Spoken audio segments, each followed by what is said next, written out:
The night highway was a ribbon of black ice, stretching endlessly into the blinding white fury of a sudden Ohio blizzard.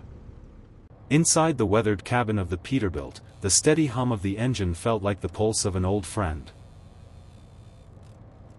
Marcus Vance kept both hands locked onto the steering wheel, his knuckles pale against the worn leather grip of the rim.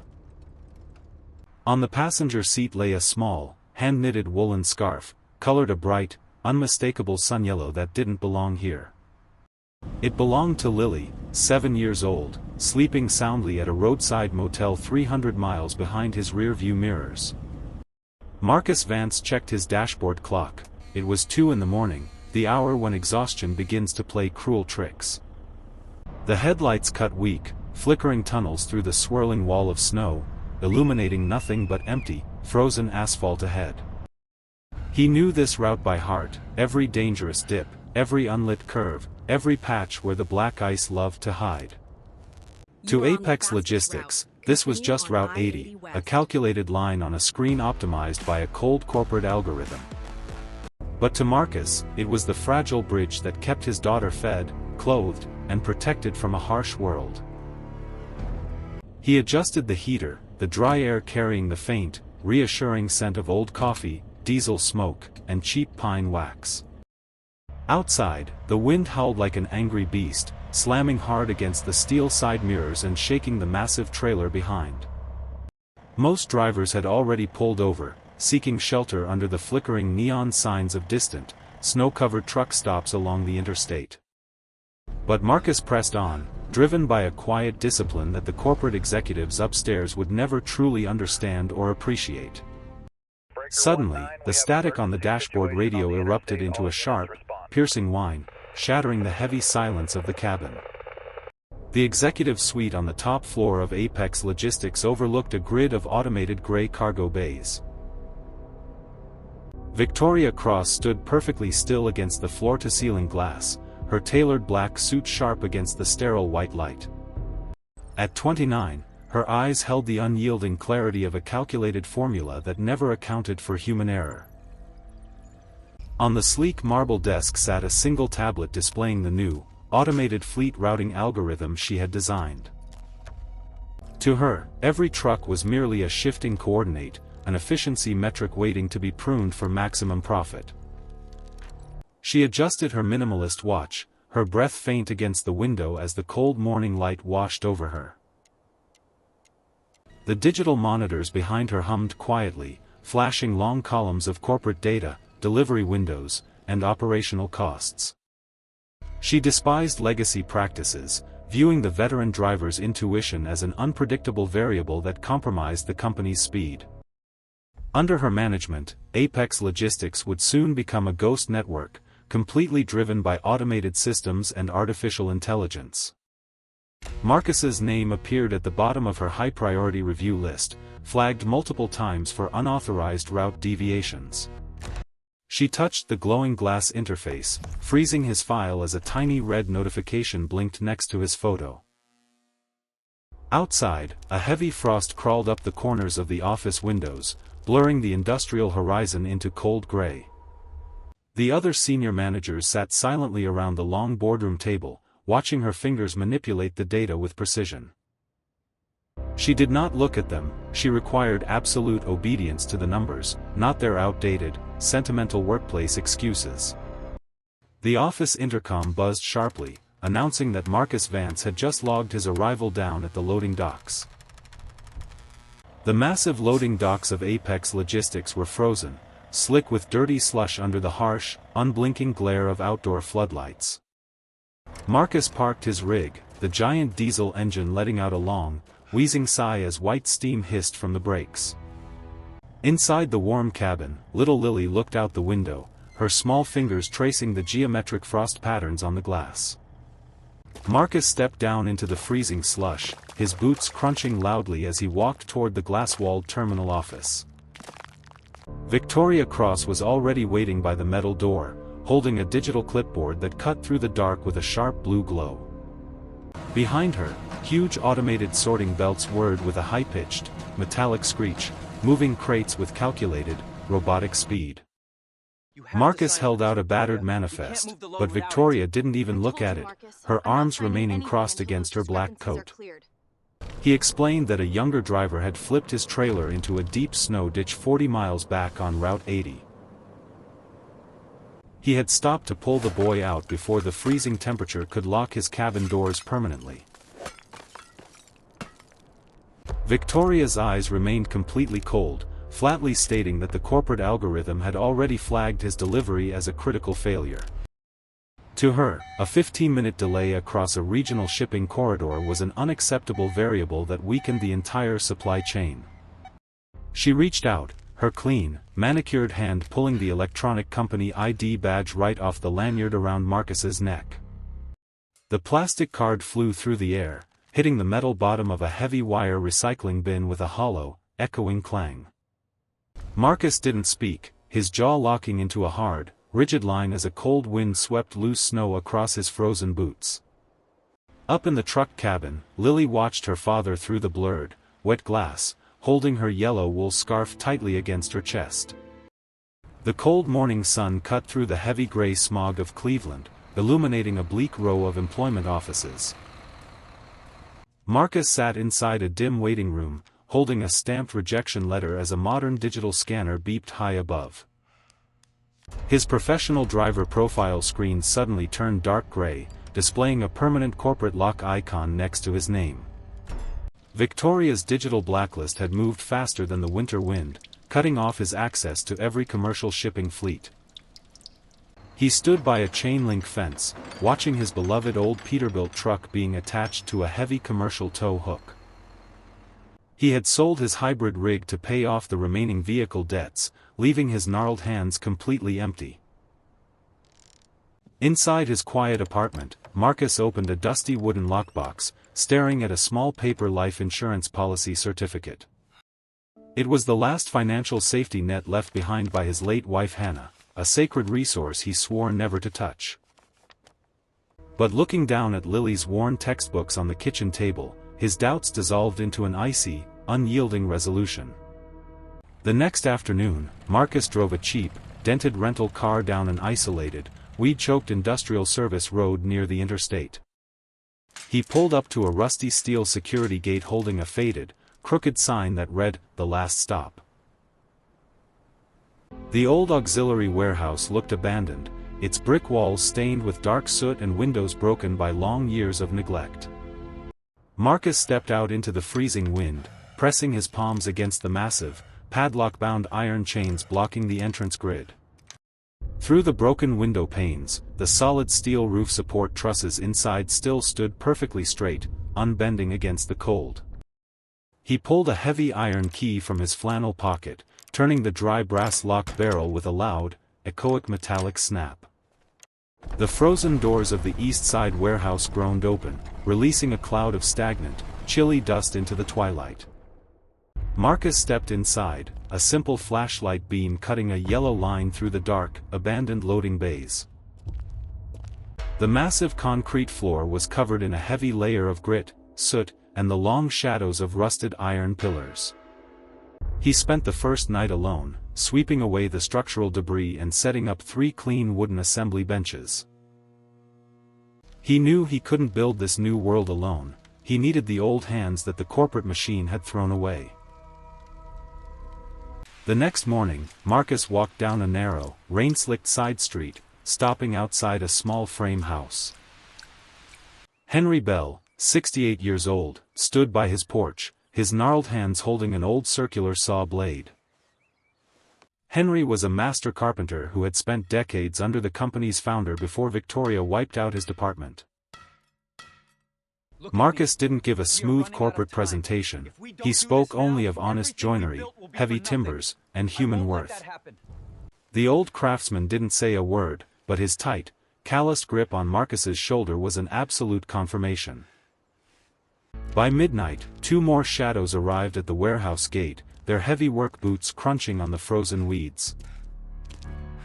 Archie Nolan, a structural frame specialist, and Bernie Wallace, a packing veteran whose methods were legendary. They stood around a single incandescent bulb hanging from a frayed ceiling cord, their faces etched with deep lines of survival. On the main table lay Marcus's new business layout, drawn completely by hand with a simple carpenter's pencil. The old engine of the warehouse suddenly gammed to life, its deep mechanical pulse vibrating through the dark brick walls. Vance and crew secured their first commercial order from a small, family-owned glass workshop on the frozen edge of town. The cargo consisted of massive, fragile sheets of industrial tempered glass bound for a busy hospital construction site in Toledo. Henry carefully lined the old wooden flatbed with salvaged rubber mats to absorb the harsh, continuous vibrations of the road. Bernie spent hours hand-wrapping each corner of the glass stack with thick, triple-layered foam padding and heavy industrial twine. Marcus climbed into the cab of their only delivery truck, a battered but mechanically sound Ford F-650 flatbed rig.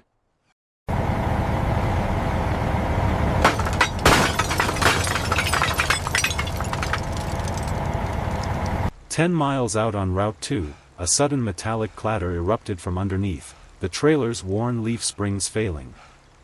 Marcus pulled over onto the wet gravel shoulder, the freezing rain immediately stinging his face as he knelt down.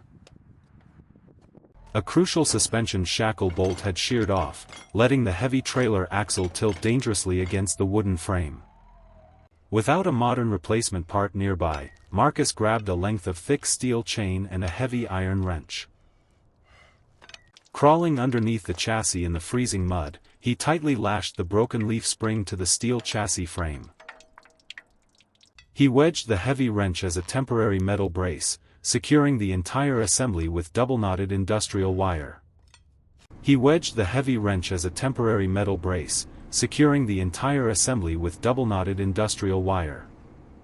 Shaking off the cold mud, Marcus climbed back behind the wheel, his heart pounding against the ticking dashboard clock. With exactly 4 minutes left, the flatbed rolled into the Toledo site, every single glass sheet completely unblemished and intact. News of the Toledo delivery spread through the local supply chain faster than a bitter winter storm. Up in the sterile heights of Apex Logistics, Victoria Cross stared at a glowing red anomaly on her digital map. A tiny, unauthorized cluster of deliveries was quietly bleeding away her secondary market share. She zoomed in on the data node, her cold gray eyes narrowing slightly at the registered company name. To her, Vance and crew wasn't a human competitor, it was a mathematical glitch that required immediate, aggressive correction. Her fingers flew across the smooth glass interface, executing a brutal, automated predatory pricing algorithm. Apex slashed their regional shipping rates far below operating costs, initiating a corporate blockade meant to suffocate the small crew. Down on the street level, this invisible digital siege hit Marcus with devastating, undeniable speed. Marcus stood in the dim, dusty loading bay of a longtime local lumber supplier, holding out a blank contract. The old depot manager couldn't even meet his eyes, nervously tapping a heavily discounted Apex shipping manifest on his desk. He quietly explained that the corporate rates were simply too low to refuse, apologizing as he closed his heavy ledger. Marcus didn't argue, he deeply understood the terrifying weight of a system designed to outlast human endurance. He walked slowly out into the freezing afternoon drizzle, his dark canvas coat absorbing the cold, oppressive dampness. The massive steel doors of the lumber yard rolled shut behind him with a heavy, final metallic thud. Victoria had built a wall of numbers around him, but Marcus merely tightened his grip on his truck keys. Marcus knew that playing a pricing war against Victoria Cross was equivalent to fighting a ghost. Instead of shrinking, he gathered his men around the cold drafting table under the harsh warehouse lights.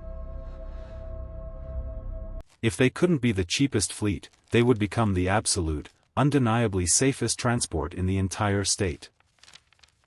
Bernie Wallace brought out his oldest, most closely guarded packaging blueprints from a heavy leather folder. He proposed an over-engineered bracing method using thick oak corner posts and high-density industrial foam blocks. They worked through the night, transforming a cheap flatbed into a rolling, indestructible fortress of wood and steel. Marcus welded heavy iron crossbars over the vulnerable suspension points, sealing the structural weaknesses of the old chassis. Archie custom-cut thick rubber dampeners, bolting them directly into the floorboards to completely absorb shockwave impacts. To test their creation, they loaded an antique, fragile porcelain cabinet into the center of the reinforced rig. Marcus drove the truck straight out into the worst, pothole-riddled dirt service roads he could find. The massive chassis violently bounced and twisted over the broken terrain, throwing thick mud across the windows. Inside the cargo hold, Bernie's heavy oak braces held the delicate porcelain absolutely rigid, absorbing every violent impact. When they finally opened the rear doors, the antique cabinet stood perfectly pristine, without a single scratch or hairline crack. Marcus looked at the flawless porcelain reflection, a tight, exhausted smile finally breaking across his dirt-stained face. They didn't need to beat the algorithm speed, they just needed to guarantee the one thing technology couldn't: perfect survival. Victoria Cross did not rely on anger to crush her enemies, she relied on the cold, suffocating leverage of monopoly. Sitting in her sterile boardroom, she signed an exclusive corporate agreement with the largest regional diesel supplier in the Midwest. Instantly, digital locks cascaded across the supply grid, restricting wholesale fuel prices exclusively to the Apex Logistics automated fleet. The algorithm had successfully identified Vance and Crew's most critical vulnerability: their old, fuel-thirsty analog trucks. Without access to affordable diesel, Marcus's hard-earned delivery margins would evaporate before the engines even warmed up. That evening, Marcus pulled his heavy rig into his usual, rusted independent fuel station on the edge of the interstate. A bright yellow padlock hung stubbornly across the pump nozzle, accompanied by a stark sign reading Apex Corporate Accounts Only. He walked into the dim station office, his calloused hands placing a thin stack of worn dollar bills on the counter. The old clerk shook his head apologetically, pointing at a new digital pricing board that displayed an impossible retail markup. Marcus slowly pulled his cash back, the harsh fluorescent lights casting deep, tired shadows over his weathered face. Driving back in silence, the truck's analog fuel gauge dipped dangerously close to the empty red line. Inside the East Side warehouse, the heavy iron generator began to sputter, starved of the diesel it needed to breathe. The single incandescent bulb above the drafting table flickered weakly, plunging the gathering of veteran drivers into sudden, heavy darkness. Bernie and Archie sat in the gloom, staring at a pile of unpaid utility bills resting on the wooden bench. Marcus stood alone by the rusted security gate, watching the cold rain fall as their financial lifeblood slowly bled dry. The warehouse was dead quiet, the freezing air settling heavily over the silenced generator and the darkened assembly benches. Marcus sat alone in the freezing cab of his truck, his head resting against the steering wheel in total exhaustion. He reached blindly under the dashboard to check a loose fuse, his rough fingers brushing against a small, folded piece of paper. Pulling it out into the dim moonlight, he recognized Lily's jagged, uneven handwriting written carefully in thick gray pencil. The note simply read, "Dad built this," a tiny anchor of absolute faith hidden in the massive steel machine. Marcus traced the graphite letters with his grease-stained thumb, a sudden warmth flooding his frozen, exhausted chest. He slowly raised his head, his blue-gray eyes locking onto the dark horizon with a sudden, renewed iron resolve. The next morning, a sleek black corporate sedan rolled into the muddy yard, stopping inches from the rusted warehouse gate.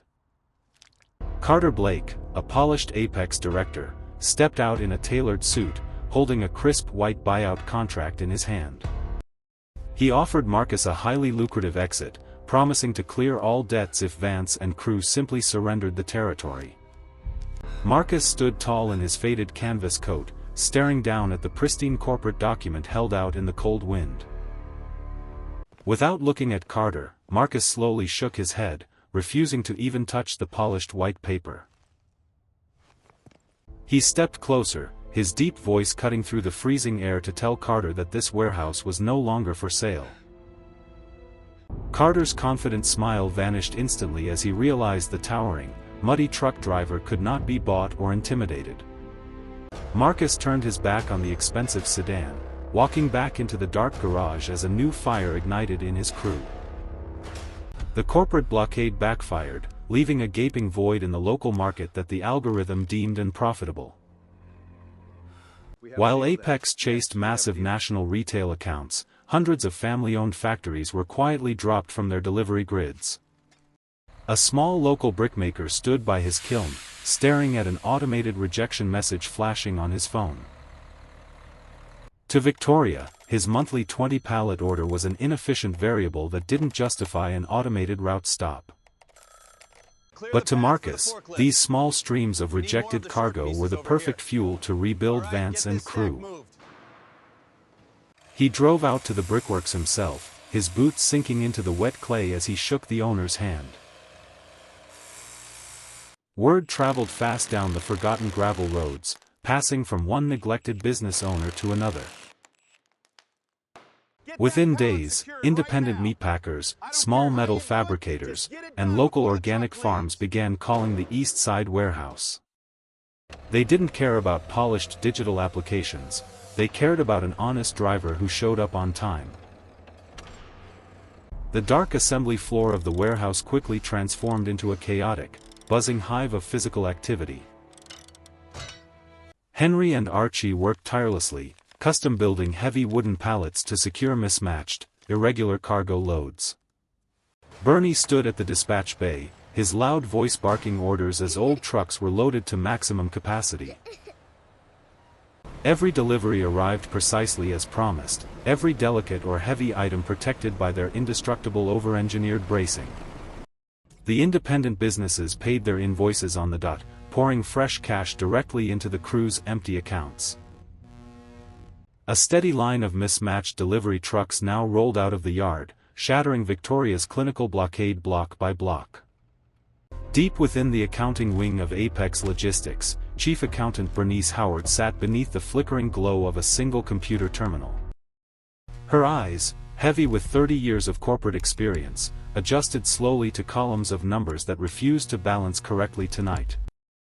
On the glossy paper layout, the massive national account revenue figures looked incredibly impressive, decorated with high-priority corporate gold stamps.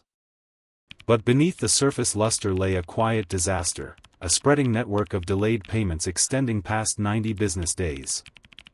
Worse, a long column of automated chargeback adjustments highlighted heavy financial penalties caused by fractured cargo and delivery system errors. At the same time, the reliable mid-market cash flow from small local factories had completely dried up, leaving zero cash reserves. Bernie typed an urgent financial warning memo on her mechanical keyboard, her fingers hitting the keys with tense, rhythmic impacts. She attached a critical red security tag to the digital file before deliberately clicking the send icon to the executive floor. Upstairs, the modern office terminal in Victoria Cross's luxurious command room chimed sharply, casting a bright amber alert on the glass.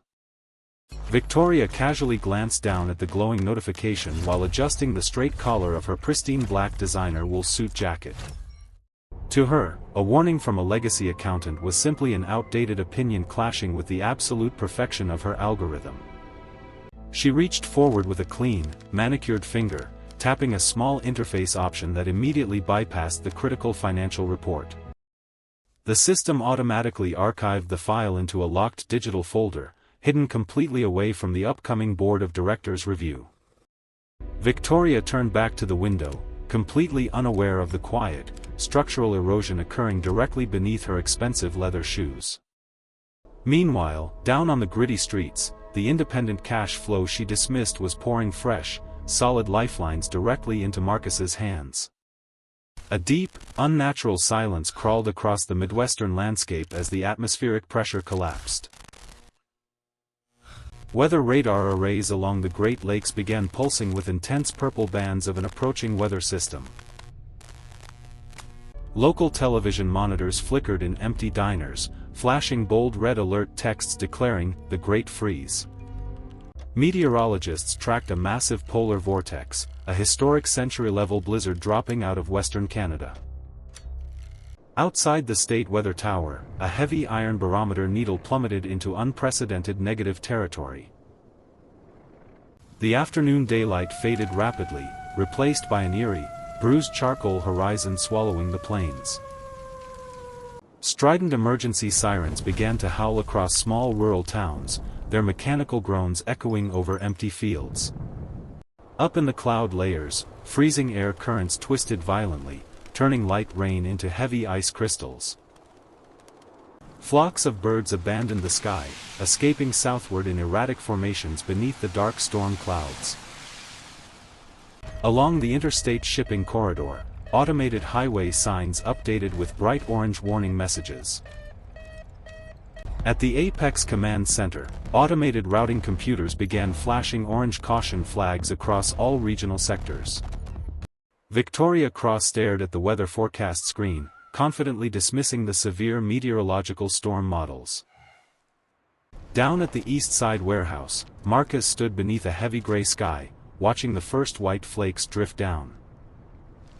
Archie and Bernie pulled heavy canvas covers over their external storage crates, securing the tie-down lines tightly. The wind shifted abruptly, carrying a sharp, freezing bite that signaled the arrival of the Great White Fury. The Great Freeze hit the Midwestern corridor not with a whisper, but with the brutal force of a collapsing glacier. At the Apex Logistics Command Center, an entire wall of digital routing monitors suddenly lit up with critical error warnings. Victoria Cross stood rigidly in her glass office, watching her pristine digital map descend into absolute, uncontrollable chaos. The ultramodern autonomous truck fleet, once her greatest algorithmic triumph, was entirely blind in the raging whiteout conditions. Thick layers of hard, opaque ice quickly froze over the delicate laser sensors and high-definition cameras mounted on the truck hoods. Without clear visual data, the vehicle's artificial intelligence panicked, triggering emergency lockdown protocols one by one. Dozens of massive white trucks ground to a sudden halt, their automated brakes screeching against the frozen asphalt. They formed a giant, immovable wall of steel across the narrow mountain pass, completely blocking the essential highway artery. The storm's ferocious winds quickly buried the tires, burying the multi-million-dollar fleet in deep, unforgiving snowbanks. Red warning boxes cascaded down Victoria's tablet screen, reporting hundreds of delayed shipments and frozen engine blocks. The algorithm could not calculate courage or experience, it could only compute the cold, binary reality of physical sensor failure. For the first time since taking over the company, Victoria felt a cold shiver of absolute, terrifying helplessness. Nature had forcefully rejected her automated utopia, proving that a smooth spreadsheet could not survive the unpredictable violence of a blizzard. The mountain pass was now completely paralyzed, effectively severing the lifeline to every isolated hospital and town to the west. The frozen blockade on Interstate 80 was no longer just an operational delay, it had become a terrifying human crisis. Inside the trailers of the paralyzed automated trucks lay hundreds of crates filled with critical medical supplies and emergency vaccines. These stranded lifelines were desperately needed by isolated county hospitals completely cut off by the historic polar vortex. Back at the corporate headquarters, the high-frequency telephone lines began ringing with aggressive, non-stop urgency. The State Emergency Committee demanded immediate action, their official voices blasting through the boardroom speaker system. Victoria Cross sat frozen at the center of the dark room, a cold sweat dampening her pristine silk shirt collar. Her manicured fingers tapped desperately on her primary terminal, attempting to force a manual override command into the fleet network. But the system's digital security algorithms flatly rejected her overrides, completely locked down by their own defensive protocols. The automated network had treated the frozen physical sensor failure as a malicious cyber threat, trapping the commands inside. On the main wall display, a blinking yellow warning text appeared, indicating that trailer heating units were beginning to fail. The temperature inside the medical cargo bays was dropping rapidly, threatening to destroy the temperature-sensitive vaccines within hours. The state rescue directors realized that no remote digital system could rescue the stranded trucks or clear the ice-blocked pass. They needed human drivers who understood the weight of a steering wheel and possessed the raw intuition to navigate a whiteout. The official emergency logs flagged the Apex autonomous fleet as completely non-operational and useless in the disaster zone. Left with no other options, the state emergency coordinator picked up a radio microphone, searching for any independent driver still willing to move. The urgent voice of the state emergency coordinator crackled sharply through the small desk radio inside Marcus's office. The transmission pleaded for any independent transport near Route 80 capable of carrying heavy loads through a whiteout. Marcus listened in silence, his calloused hand freezing directly over the wooden table where Lily's note was pinned. Up in her corner chair, little Lily watched her father, her small hands clutching the yellow wool scarf to her chest. Marcus raised his eyes, making firm, unyielding eye contact with Henry, Archie, and Bernie standing in the dim doorway. No long speeches were spoken, the veteran drivers simply nodded, their faces hardening with an old, familiar sense of duty. Marcus grabbed the plastic microphone, his deep voice cutting through the static to confirm that Vance and crew was rollin'. The quiet of the warehouse instantly shattered as massive steel snow chains were dragged violently across the concrete floor. Archie knelt in the freezing draft, forcefully slamming the heavy iron chain links over the massive, deep-treaded tires. Bernie used a long steel lever to wrench the locking hooks tight, securing the metal matrix against the frozen rubber. Marcus stepped up onto the ice-covered running board of his battered blue flatbed, the frozen wind ripping at his coat. He climbed behind the wheel and slammed the heavy door, staring out at the chaotic white wall of swirling snow ahead. He turned the physical iron ignition key, the massive diesel engine block coughing twice before roaring to life with power. The vertical exhaust pipes erupted with a twin plume of pressurized white steam, vibrating the brick walls of the depot. The heavy front gates rolled wide open, and the convoy of 3 mismatched analog trucks surged forward into the blinding storm. The frozen peak of Interstate 80 was a landscape of pure white chaos, completely choked by howling winds. Headlights from the stranded autonomous fleet cut weak, blind tunnels into the thick, horizontal sheets of driving snow. Marcus's blue flatbed truck arrived at the base of the bottleneck grade, its chain tires chewing aggressively through the hard ice layers. Archie stepped directly into the freezing gale, his heavy leather gloves dragging a thick, 60-foot steel towing cable over the frost. He knelt in the dirty slush, firmly clamping a massive iron hook onto the frozen frame mount of the leading autonomous rig. From the shoulder, Bernie signaled with a high-intensity orange flashlight, the beam cutting a bright line through the swirling whiteout. Inside his cabin, Marcus locked his hands onto the wheel and slammed the mechanical gear stick forward with pure physical force. The heavy towing cable snapped rigid in an instant, throwing a sharp spray of water droplets off its tensed metal strands. The chained rear tires spun violently against the black ice, creating a violent shower of friction sparks and ice fragments. With a deep mechanical groan of protest, the massive driverless truck was slowly dragged out from its deep snowbank drift. Henry ran forward with a solid iron crowbar, manually breaking through a thick shelf of frozen ice blocking the vehicle's path. One by one, the veteran crew repeated the exhausting process, using physical leverage to unlock the frozen corporate grid block by block.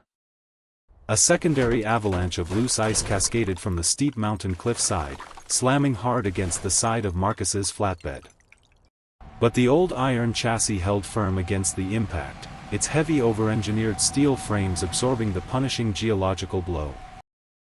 After 2 hours of brutal physical labor, the bottleneck broke wide open, allowing the stranded emergency vehicles to finally surge through. The towering glass monolith of the Chicago corporate headquarters gleamed coldly against the pale morning light. Inside the top-floor boardroom, panicked board members gestured wildly before a wall of red system metrics. Victoria Cross stood at the head of the long marble table, her voice tight as she tried to defend her paralyzed network. Suddenly, the heavy glass doors swung open, casting a long, imposing shadow across the polished floor. Marcus Vance walked inside, his heavy leather boots leaving wet, muddy tracks across the white designer carpet. He wore his worn, grease-stained flannel shirt, a striking contrast against the rows of expensive corporate suits. In his rough, calloused hand, he carried a heavy, battered steel toolbox covered in rust and road grime. With a loud, echoing metallic thud, he slammed the heavy iron toolbox directly onto the center of the pristine table. He flipped the unpolished brass latches open, throwing a chunk of a frozen autonomous truck sensor onto the glass. Marcus threw down a stack of wrinkled paper manifests signed by the small local factory owners he had saved. He spoke with a quiet, deep authority, stating that numbers don't haul cargo through a century-level blizzard. Victoria stepped forward, her face turning pale as she frantically pointed at her tablet's data charts. But the chairman of the board raised his hand, completely ignoring her words as he stared at the physical field evidence. The board realized that the cold algorithm had completely failed, and only human grit had kept the city alive. Marcus turned and walked away, leaving the corporate empire silently crumbling behind his heavy, purposeful steps. The morning sun finally broke through the heavy winter clouds, casting a warm, golden light over the thawing Midwestern landscape. News of the Interstate 80 rescue spread like wildfire, transforming the small independent crew into regional legends overnight. State hospitals and independent factories immediately tore up their automated corporate contracts, seeking the reliable hands of Vance and crew. The East Side warehouse was no longer a quiet, struggling garage, it had blossomed into a thriving, loud hub of constant movement. A long line of drivers, both seasoned veterans and eager rookies, stood outside the corrugated iron gate, asking to join the fleet. Marcus sat behind his wooden desk, firmly shaking the hands of independent mechanics and local suppliers eager to rebuild the community network. Out in the muddy yard, Bernie proudly directed a massive delivery of brand-new, heavy-duty winter tires and raw steel parts. Archie stood on a wooden ladder, carefully painting a bold, simple logo onto the side of their battered blue flagship rig. The letters were not generated by a marketing algorithm, they were hand-painted with thick, enduring enamel that represented pure human grit. Little Lily ran excitedly across the loading dock, her bright yellow scarf trailing behind her as she handed warm coffee to the mechanics. On the office wall, framed in simple dark wood, hung an official commendation from the State Emergency Committee for saving the medical supply chain. Marcus traced the edge of the wooden frame, a quiet, profound sense of peace finally settling deep into his tired bones. He stepped out onto the elevated dispatch platform, looking over his expanding fleet of mismatched, powerful, and fully human-driven trucks. The engines roared to life in perfect, thunderous unison, sending thick plumes of white exhaust steam into the crisp morning air. The gates rolled open, and the convoy rolled out onto the newly cleared highway, carving a new route built entirely on human resilience.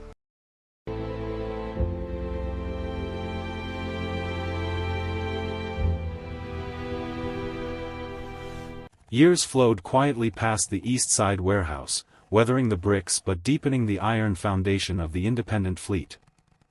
Marcus Vance, his hair now completely white, sat quietly behind his old wooden desk, his eyes reflecting a hard-earned peace. He traced his calloused fingers across a massive hand-drawn map, an unbreakable network forged entirely by trust and human sweat. Outside in the warm afternoon sun, a retired Bernie sat comfortably, sharing road stories and laughter with a young rookie. In the bustling garage, Archie passed down his analog wisdom, teaching a new generation of mechanics the honest weight of a wrench. Far away, in a forgotten rust yard, an abandoned white Apex truck sat decaying, a silent monument to algorithmic hubris. The world still moved fast, but the people of the Midwest had learned that true survival required a living, breathing soul. The heavy office doors opened, and a teenage Lily stepped through, wearing a sturdy leather jacket and holding a heavy clipboard. Her bright brown eyes scanned the chaotic logistics manifests with the same fierce, unyielding discipline she had learned from her father. Marcus walked up slowly behind her, placing a heavy, profoundly proud hand upon her strong shoulders. Together, they stepped out onto the high dispatch platform, looking down at the magnificent, roaring chaos of the Vance yard. A fresh convoy of deep blue flatbeds prepared to roll out, their massive diesel engines pulsing with a steady, undeniable heartbeat. Marcus smiled, knowing that his legacy was no longer just about moving cargo, it was about protecting the human spirit.